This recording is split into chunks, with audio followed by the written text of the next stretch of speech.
अब लोग अगले प्रश्न की ओर हम लोग रुख करते हैं।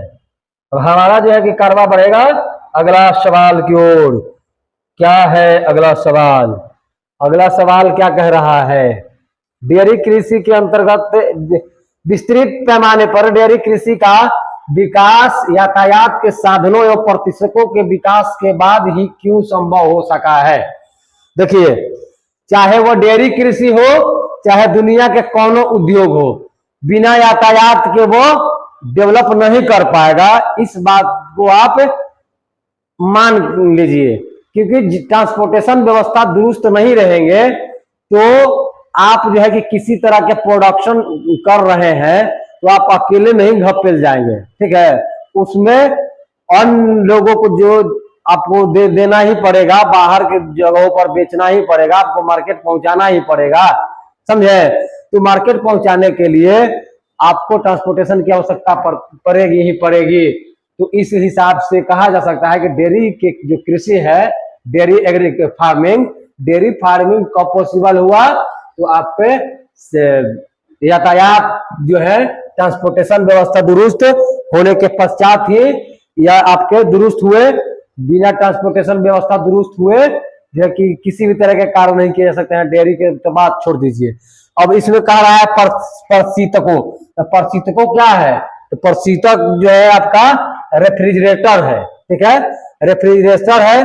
तो रेफ्रिजरेटर देखिए इसलिए हो पाया है डेयरी विकास का उद्योग। जैसे समझिए, दूध को रखने के लिए आपको क्या चाहिए? तो आपको कूलिंग करने के लिए कूलिंग मशीनों वगैरह का होना अति आवश्यक है, क्योंकि यह जो है कि कच्चा बिजनेस माना जाता है, ठीक है। और जैसे दूध जो है कि आपने तो मवेशियों से निकाल लिया, निकालने के पश्चात अगर दूध का खपत हो जा रहा है तो अच्छी बातें हैं। अगर नहीं हो पा रही है तो उनको क्या किया जाएगा?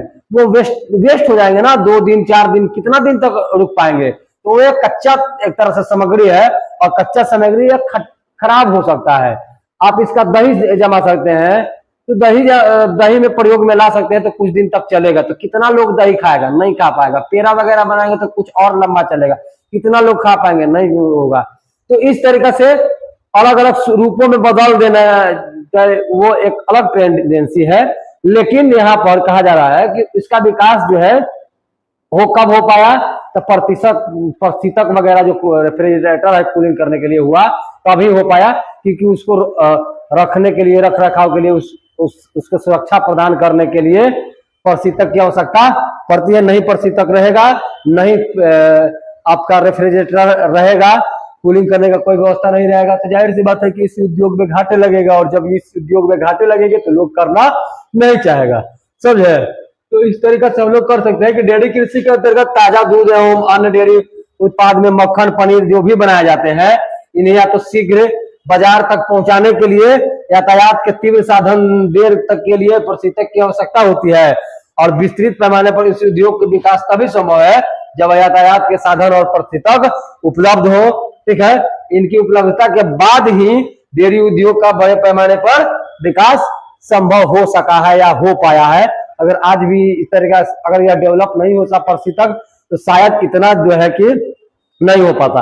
एक चीज और बताते चले यहाँ कि एक है आपका आनंद जिला, ठीक है, गुजरात का एक आनंद जिला है। अमूल्य का नाम सुने हैं, ठीक है। तो अमूल्य क्या करता है? वो दूध को पाउडर में कन्वर्ट कर देता है। तो ये सब दूध को बचाने का एक टेक्निक है, ठीक है। जो दूध प्रोडक्शन इतना हो रहा है और खपत नहीं हो रहा है, उसको बाद में यूज किया जाएगा। इसके लिए उस दूध को पाउडर के फॉर्मेट में कन्वर्ट कर दिया जा रहा है और बाद में भी उसके इस्तेमाल में लाए जा रहे हैं, या दुनिया के और जगह बाजारों में उसको बेचा जा रहा है। वो टॉपिक जो है कि डेयरी उद्योग जो है कि विस्तार से जहां पढ़ाए हैं, वहां पर आप जाके देख लीजिए। लिंक कमेंट सेक्शन में आपको लिंक जो है कि मिल जाएंगे, ठीक है। अब हम लोग आगे देखते हैं अगला सवाल। अगला सवाल, हाँ, स्थानांतरित कृषि का भविष्य अच्छा नहीं है, विवेचना कीजिए। तो देखिए कह रहा है कि स्थानांतरित कृषि का भविष्य जो है कि अच्छा नहीं है, इसकी विवेचना करने के लिए कहा जा रहा है, ठीक है। सवाल क्या है भैया?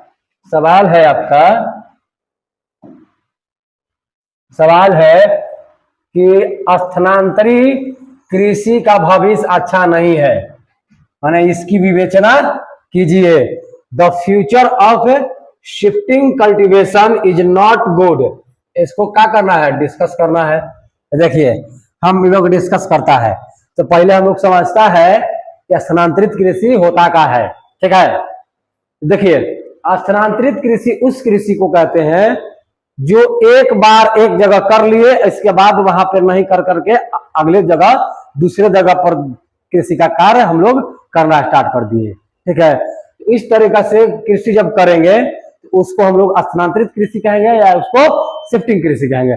जैसे मान लीजिए कि आज जो है कि हम प्रॉपर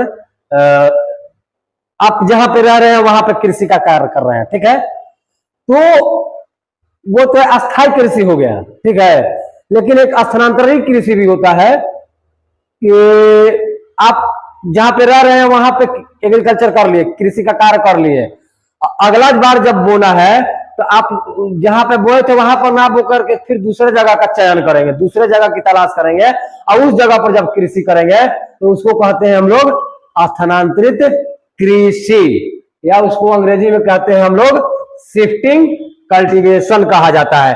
अब ये चीज समझ में आ गया कि यह होता कब था। यह आदिम जमाने की बात है, जब आदिम जमाना कहने का मतलब है कि जब ह्यूमन इतना डेवलप नहीं हो पाया था, तो जब कृषि शुरुआती दौर में जब प्रचलन में आए थे, ठीक ना, तो उस समय इस तरीका के स्थानांतरित कृषि जो है कि किए जाते थे। तो इसका भविष्य अच्छा काहे नहीं है। जब मान लीजिए कि कोई कार्य अगर किए जाते रहे हो तो काहे भविष्य काहे खतरा में उसका पड़ता दिखाई दे रहा है। तो भविष्य इसलिए खतरा में पड़ते दिखाई दे रहा है कि धीरे धीरे जैसे झूमिंग, हाँ एक चीज और बताते चले कि इस कृषि को ना झूम की खेती भी कहते हैं। ठीक है, झूम की खेती कह सकते हैं, झूम की खेती इसको कहा जा सकता है।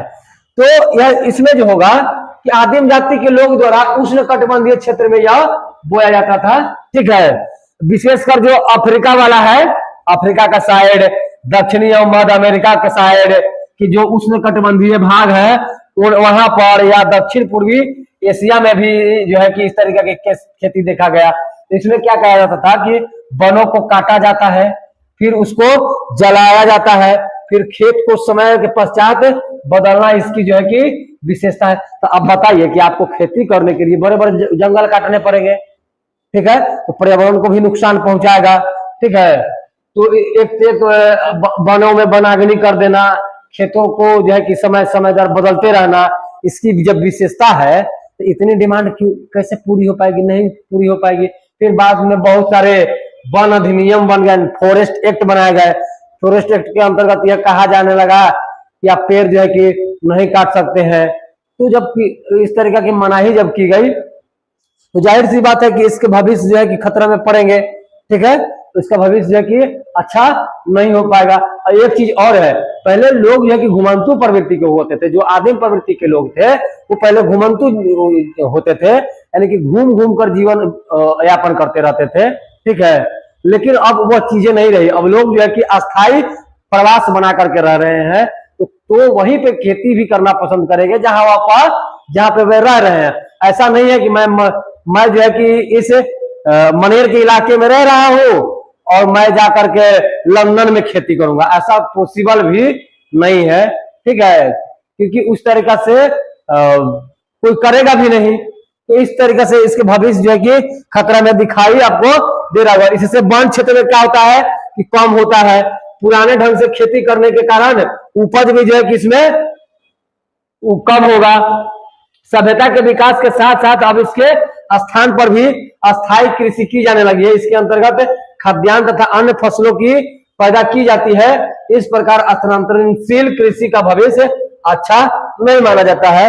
इससे बेहतर जो है कि हमने ही आपको बता दिया कि वन की हानि हो रही है, ठीक है, या कष्ट हो रहा है, आपका जो प्रोडक्शन रेट है वो कम हो जा रहा है, क्योंकि अब हर जगह पर कहाँ बोए, किस तरीके की मिट्टी है, क्या है, वो चीजें तो हम लोग हर जगह पीएच पैमाना के लगा करते चल नहीं रहे हैं।